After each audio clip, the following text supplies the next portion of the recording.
Recomendados como este, todos los días en radiolaclave.cl. La Clave me escucha. Fernando Paulsen y nuestros panelistas e invitados son una combinación clave por la 92.9 FM. La Clave me escucha.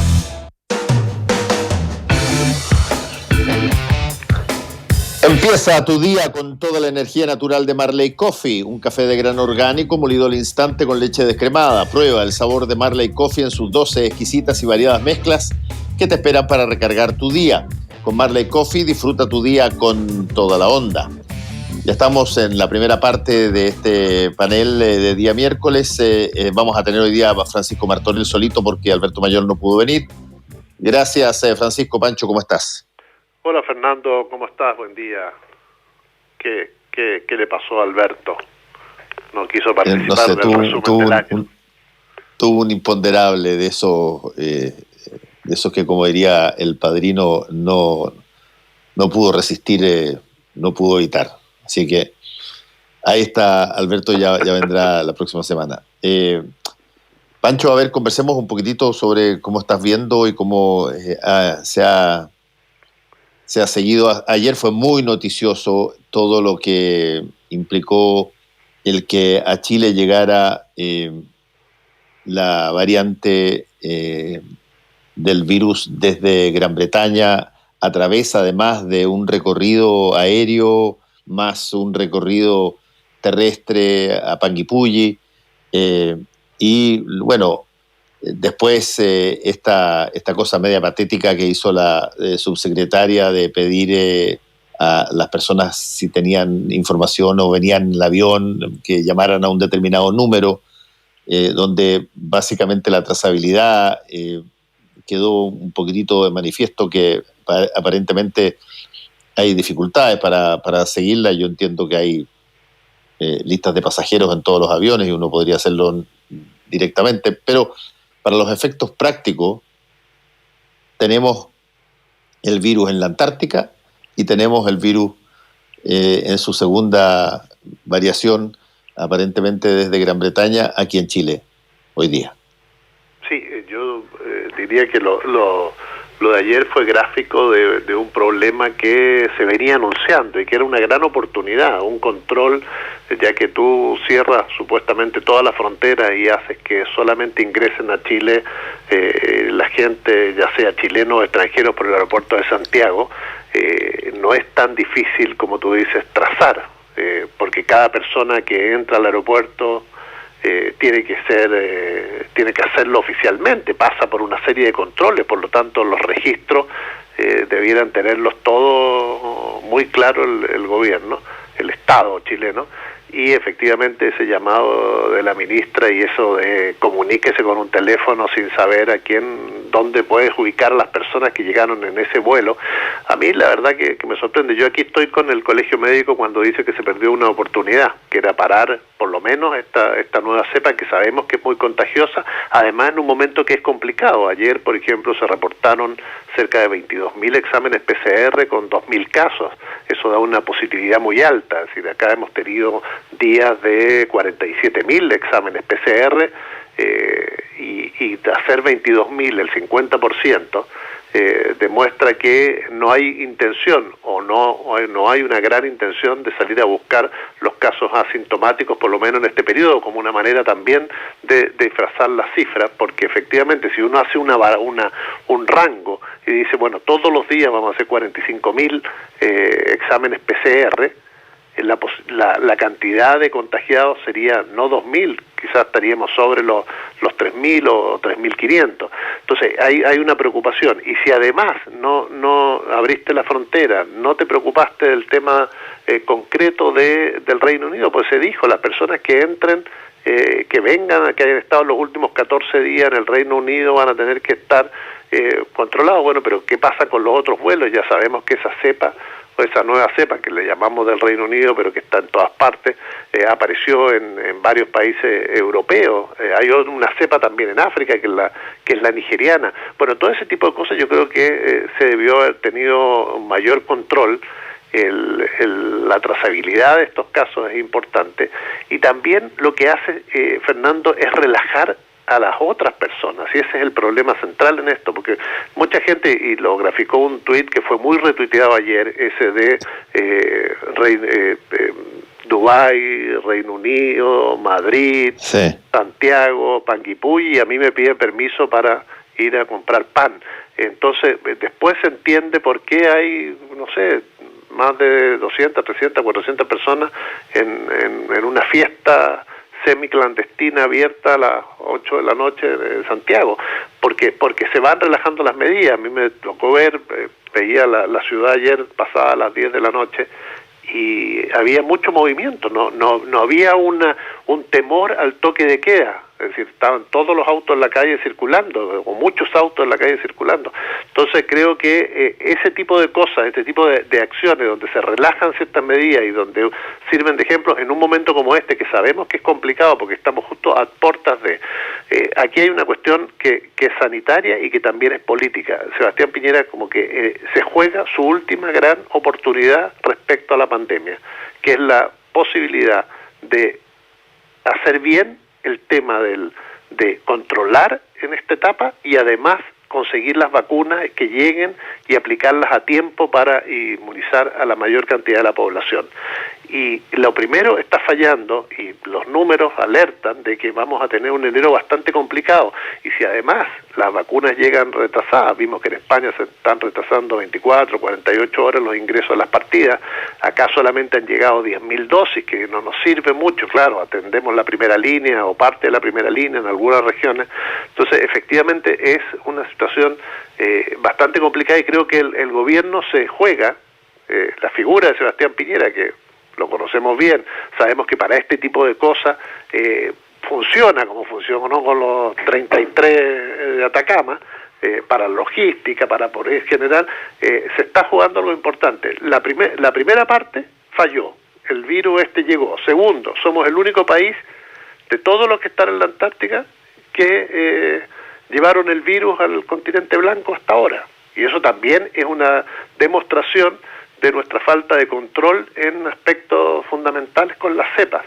Entonces creo que efectivamente es una complicación que debe enfrentar el gobierno. Ojalá que las partidas lleguen en los tiempos, que se pueda realizar las vacunaciones correctas y que se pueda trazar este virus, que es muy contagioso y que puede hacer colapsar el sistema de salud. Sabemos que, y es lo que han dicho los urgencistas, que estamos peor que abril respecto al sistema, o mayo o junio. ¿Por qué estamos peor? Porque efectivamente ahora las camas están más ocupadas. Antes se vació el sistema para recibir a los pacientes COVID. Ahora hay pacientes que no son COVID ocupando camas de alta complejidad y ventiladores. Por lo tanto, una segunda ola con altos contagios podría provocar una situación bastante caótica en la atención del virus. Sí, ayer estuve viendo una entrevista de Freddy Stock al ministro Briones, que fue bien interesante, entre otras cosas por alguna de las cosas que dice como frase, que ya te las puedo comentar más adelante, pero en el ámbito económico también el ministro Palacio señaló que era bien probable que se flexibilizara el plan paso a paso con el foco en recuperar empleo. Ese es un tema que sigue, si tú quieres, generando una tensión con el ámbito estrictamente de la salud. Yo me acuerdo cuando entrevisté al ministro París hace una semana, él estaba muy molesto por la situación en la Antártica y también por algunas otras cosas que se habían relajado en materia de el control de la pandemia, pero me daba la sensación, y él lo planteaba, que el paso a paso, digamos, hasta entonces, era algo que estaba ayudando en gran medida a poder reactivar la parte económica, y que era bien difícil pensar en retroceder muy fuertemente. de él. Pero no sé si es que estas nuevas indicaciones que estamos teniendo, la llegada de la variante inglesa,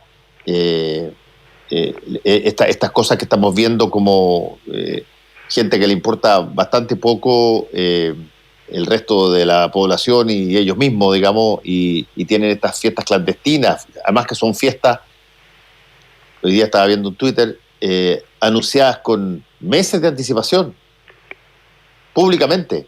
Exacto, claro. Es que yo creo, Fernando, que efectivamente es muy difícil mantener a la población confinada con todo lo que sabemos y con la situación económica que conlleva. Pero estamos también en el último esfuerzo. Y cuando uno dice, bueno, ya tuvimos una primera ola con determinadas características donde no nos pudimos preparar por el poco tiempo quizás que existió, es decir, de enero a marzo que llegó el primer caso, esto lo conocimos los primeros días de enero, en marzo llega el primer caso a Chile, se viene todo eso, tenemos una alta cantidad de casos, muchos fallecidos para la cantidad de población que tiene el país, pero sí, efectivamente, si tú vas a hacer un plan paso a paso, lo que tienes que cuidar es el testeo y la trazabilidad y el control de la enfermedad, porque efectivamente si eso lo logras, efectivamente puedes de alguna manera mantener cierta actividad económica vigente, pero si se te escapa, lo mejor es retroceder y confinar por un tiempo corto para poder detener el virus, que es lo que hicieron otros países. Es decir, volviendo al ejemplo de Nueva Zelanda, cuando aparecen 3 casos, toman medidas estrictas, drásticas, confinan toda una ciudad y evitan que haya una propagación. Pero eso tiene que ver con el testeo, la trazabilidad. Cuando tú dices lo están haciendo bien o lo estamos haciendo bien, es cuando tienes pocos casos, 3, 5, 17. Nosotros estamos hace una semana sobre los 1.500 casos, 1.800, podríamos decir, sobre los 1.800 casos. Y eso es un nivel muy alto. Entonces, si tú quieres abrir la economía y si estás pensando en recuperar la actividad económica, con esta cantidad de casos, bueno, tienes que decir, y lo que ocurrió ayer en el aeropuerto te demuestra que el testeo no funciona. Además que a mí lo que me llama mucho la atención es que alguien que viene del Reino Unido luego se sube a un avión nacional. Sí. Eso es lo increíble. Y al día siguiente se sube a un avión nacional en el mismo día, digamos. Claro, es decir, llega el 21 y el 22, no sé a qué hora fue y cuánto pasó entre medio, pero efectivamente ¿cuántos casos puedes tener de chilenos que están afuera?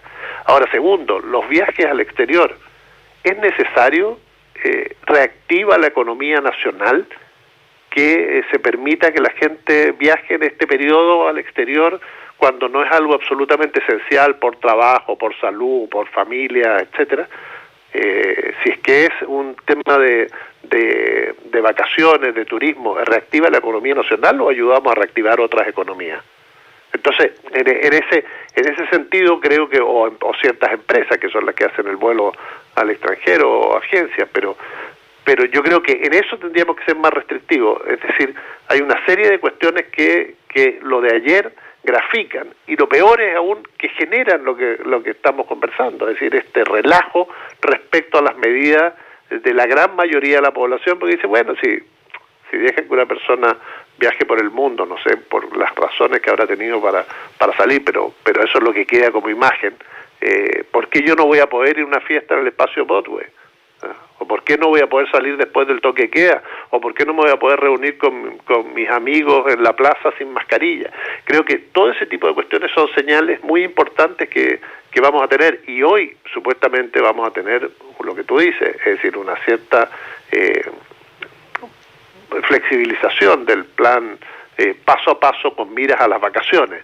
Bueno, eso se puede hacer, hay países que lo están haciendo, que están permitiendo que la gente viaje a determinados lugares vacacionales dentro del país, con mucho control, pero eso es lo que tiene que existir, mucho control, porque si no tienes el control, esto se desbanda, y si se desbanda en enero, cuando no tenemos todavía vacuna, cuando el sistema de salud no está preparado, cuando no está inmunizado, ni siquiera todavía el grueso de la atención primaria o los trabajadores de salud, obviamente que se nos convierte en un enero bastante complicado y que nos puede hacer retroceder. y en cifras altísimas. Ayer escuchaba a un médico que no hablaba de muertos por día, decía, se están muriendo 1.500 personas al mes. Claro, ya esa cifra es mucho más impactante que decir murieron 38. 1.500 personas por mes que pudimos haber evitado quizás en muchos casos que murieran, y es muy importante tener esa cifra bien clara para saber que no estamos combatiendo con un bicho, y lo sabemos desde el comienzo, pero cada día más. Ahora, además, es letal a toda edad. Ya no estamos hablando de solamente adultos mayores, que era como viste, mira, tenía enfermedades de base. ¿Te acuerdas cuando se planteaban aquellos informes de mayo que se decía, bueno, tenían enfermedades de base? Bueno, ahora se muere gente que no tiene enfermedades de base, y jóvenes, y si se sigue complicando esto, bueno, hay que realizarlo a fondo y ver si el paso a paso, la economía, etcétera, justifican la muerte de 1.500 personas, 2.000 o 2.500 por mes, que es, a mi juicio, una cifra inaceptable. ¿Te acuerdas? Lo dijo Merkel en su discurso cuando dijo suspendamos la fiesta de Navidad. Es inaceptable que permitamos, dijo, que mueran 600 personas. Es inaceptable. Sí. La situación, yo tengo la impresión que se desató, se desbandó un poquitito, y quizá un poquitito mucho, en los últimos 15 días con las fiestas patrias, las fiestas de Navidad, y probablemente también con lo que va a ocurrir esta semana. Se anunció que va a haber cordones sanitarios en montones de partes, pero en general la reacción, por lo que uno puede ver en las redes sociales, ha sido casi de sorna, digamos, casi de ridiculización de los cordones sanitarios, como si no sirvieran o eventualmente no tuvieran efecto. Estamos además en la antesala de las vacaciones, digamos, y mucha gente probablemente tiene comprometido arriendos o estadas en distintas partes, y eso cómo se deshace o cómo se vuelve atrás, digamos. El relajo fue total. Incluso los cordones sanitarios funcionaron a determinadas horas generando grandes tacos, pero los que viajaron más temprano pasaron sin problema. Es decir, y eso obviamente que a partir del viernes o de mañana mismo va a ser muy importante. Es decir, yo creo que vamos a tener traslados en distintos lugares en todo el país muy fuerte, porque la gente, como tú dices, es decir, ya no busca la fórmula, ¿no? Busca la fórmula, le hace trampa al sistema, pero eso tiene que ver con el relajo, con la sensación de que el otro día, y esto para graficarlo, yo estaba comprando y se me acerca una persona más o menos un poco mayor que yo y le digo, mantenga la distancia, mire que todo... No, me dice, ya no hay problema si tenemos la vacuna. Le dije, lo más probable es que, señor, ni usted ni yo recibamos la vacuna hasta mayo o junio del próximo año. Entonces, hay que seguir cuidándose. No, me trató como si yo fuera un extraterrestre que le estaba hablando de algo que no... Yo creo que el tema es mantener, pero para eso tiene que tener campañas. Yo veo muy activo al gobierno, es decir, hoy están con campañas de empleo, campañas de la mujer, campañas de esto, pero como que se ha ido abandonando un poco esto, incluso el tema de los informes diarios, quizá no está jugando a favor. Bueno, hay una serie de cuestiones que deben analizarla, y insisto, podemos tener un enero demasiado complicado en un mes después del relajo de la fiesta y previo a un febrero que sabemos que todavía no vamos a estar inoculados muchos. Sí, quiero aprovechar que estás tú, Pancho Martorell, porque tú viviste muchísimos años en Argentina, tienes ahí raíces bien profundas, y yo estaba viendo lo que derivó de esta aprobación ayer del aborto libre, digamos, y Argentina durante harto tiempo, para serte franco, por lo menos así se veía, era incluso mucho más pacato que nosotros en un montón de cosas. Era más conservador que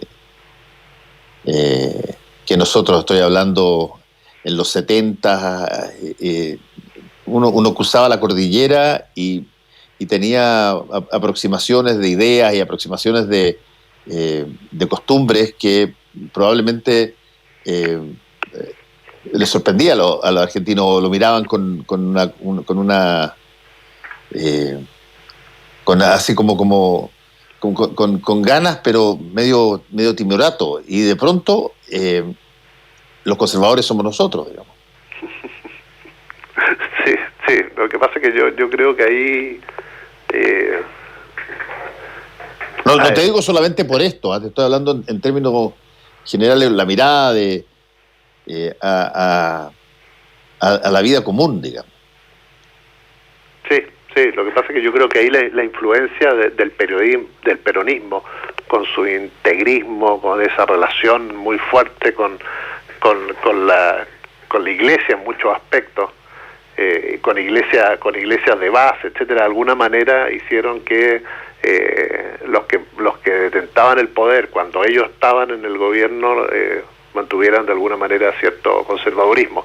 Ahora yo creo que donde quizá tratando de explicar y por dónde va lo que tú estás diciendo tendría mucho que ver en que en las iglesias, ¿no? Es decir, si uno la falta de cómo cae la iglesia argentina por su relación con la dictadura, cómo se va desprestigiando, que es mucho antes que la iglesia chilena. La izquierda prácticamente no existe en Argentina, se mete dentro de este peronismo con mucha reacción, que siempre además va ganando como los sectores más conservadores del peronismo, hasta que viene el despegue después de los 90, con la diferencia chilena. Eso podría ser que eso mantuviera esa cosa. Y lo de ayer, bueno, es una señal importante de avance.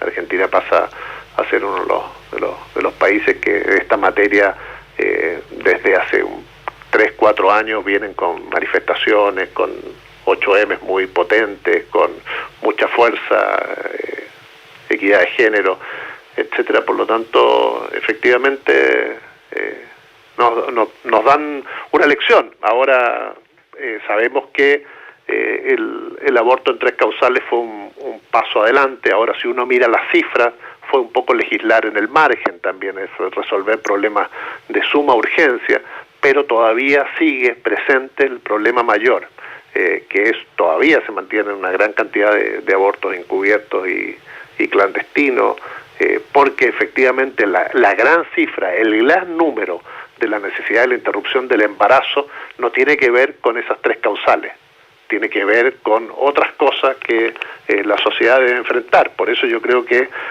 Argentina muestra hoy un paso adelante en el sentido de que da respuesta a un problema de la sociedad, y no solo a un pequeño problema de la sociedad, que es cuando tú tienes y aceptas las 3 causales. Es que la mujer sea libre de decidir si quiere continuar un embarazo o no, que sea propietaria de su cuerpo y que tenga la opción de decidir sobre él. Creo que ese es un elemento que entra a regir aquí al lado. Por lo tanto, también, como siempre, nos dice, bueno, si ya está en Argentina, tenemos que empezar a mirar de qué manera legislamos nosotros, porque efectivamente tú vas a tener la posibilidad, incluso si tienes dinero, de irte a Argentina y hacer practicarte un aborto, y acá sí, había un Twitter que asociaba justamente a eso, no me acuerdo, lo vi hace algún rato ya, que decía, predicciones, decía, van a disminuir las operaciones de apendicitis en Chile y van a aumentar los viajes a Buenos Aires para hacerse tratamientos faciales, digamos, que es una manera encubierta de decir que, bueno, si que tú quieres hacer un aborto, cruza la cordillera nomás. Claro. Como en algún momento, me parece, ¿te acuerdas que la gente se iba a casar no sé si era Paraguay a Uruguay? O Uruguay, ¿no? Claro. Sí. Claro. Entonces, ese tipo de cuestiones hay que considerarlas como gran política, pensarlas y empezar a trabajar. Lo mismo, tenemos una serie de materia en este sentido, en lo cual nos tenemos que empezar a poner al día. Está el proyecto de eutanasia también de Vlado Mirosevic, que avanzó en una primera etapa y que también creo que van a ser años que los próximos donde vamos a tener que ir poniéndonos al día en una serie de déficit o deudas. Ahora, todo esto en el marco y en el contexto, Pancho Martorell, de muchas cosas que eventualmente pueden ser parte de una futura constitución. Porque estas, claro, son leyes que se materializan a través de la discusión en el Congreso, la promulgación de ella, pero probablemente vamos a tener bastantes temas de tipos similares que eventualmente pueden ser fruto de determinados derechos, garantías constitucionales en la discusión constitucional. Exacto, sí, claro. Ahora con el quórum alto y la alta dispersión que se va a dar, los temas como estos parece que vamos a tener que conformarnos que para ser vistos como ley en el futuro, más que estén dentro de la Constitución, salvo que tengamos un milagro y se pongan de acuerdo en las listas para constituyentes. De lo contrario, es muy difícil que, claro, muy poco tiempo. Y hablando de Argentina, Fernando, y te quería comentar, porque cuando en estos días pasó lo de la carta de Paula Narváez, y ya que mencioné al peronismo, el peronismo durante muchos años se caracterizó por el dedazo, que le llamaban, ¿no? Cuando Perón, desde donde estuviera, recordemos que él sufre un golpe militar en 1955, debe salir del país, se va a vivir primero sale a Paraguay, después se va a España. Es proscrito durante hasta el año 74, que no puede volver a vivir a Argentina, pero desde Argentina desde España él dirigía de Guardia de Hierro, que era el lugar donde vivía la política argentina, y él se hablaba mucho del dedazo, ¿no? Del dedo de Perón. El dedo de Perón era algo así como la mano de Maradona, algo muy simbólico, y Perón ponía el dedo y decía este. Bueno, lo que hemos visto un poco en Chile en estos días es el dedo de Michelle Bachelet, ¿no? Y que es increíble, y además en una de las jugadas políticas tal vez más trabajadas, inteligentes y hasta ahora de buenos resultados que ha hecho un sector del Partido Socialista, que es la candidatura o precandidatura presidencial de Paula Narváez, que a mí me sorprendió por la capacidad de instalación, la forma en que se está realizando, sí, y finalmente el dedo de Michelle Bachelet. Pero sí, eso lo vamos a analizar durante todo el año. Ahí hay una historia que va a salir, creo yo, Pancho, porque es una historia que de alguna manera desconfía de quienes estaban presentándose como candidatos entonces, y particularmente de Álvaro Elizalde, presidente del partido. No, y además es un sector si es que hay que ver cómo ha sido el derrotero de estos años de Paula Narváez y por dónde está, pero recordemos que ella es del riñón de la Nueva Izquierda, del sector de Camilo Escalona. Exacto. Entonces hay una recomposición de un sector que parecía sepultado dentro del Partido Socialista, que emerge con mucha fuerza y que pone una candidata que impresiona, digamos. Vamos a ver cómo se avanza y cómo se sigue en la discusión política de ese entonces. Gracias, Francisco Martorell, cuídate. Un abrazo, que terminemos bien el año. Chau. Chao. Volvemos con Combinación Clave. La clave me escucha.